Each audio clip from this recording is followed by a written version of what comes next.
घुटनों के अंदर जो ग्रीस होती है ना, इसके ख़त्म होने के डिफरेंट स्टेजेस होती हैं।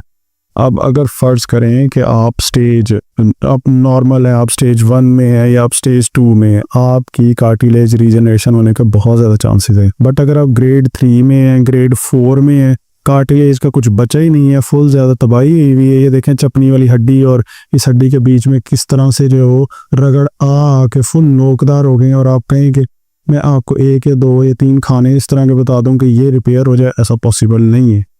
लेकिन अगर आप स्टेज 2 में है, स्टेज 1 में है, आपको बहुत ज़्यादा फ़ायदा होगा। स्टेज 3 और 4 वालों को नुकसान नहीं होगा, फ़ायदा होगा। लेकिन ये नहीं हो सकता कि आपकी अगर कार्टिलेज, आपके घुटनों के बीच की रबड़ बिल्कुल ही ख़त्म हो गई और बिल्कुल वो ज़ीरो से और मतलब कंप्लीट आप उसको ठीक कर सकते हैं, ऐसा पॉसिबल ही नहीं है। क्योंकि ये तो नोकदार हो चुकी है ना, आपकी हड्डियाँ इतनी ज़्यादा नोकदार हो चुकी है। सो स्टेज 1 एंड स्टेज 2 के अंदर बहुत ज़्यादा हेल्प करेंगी।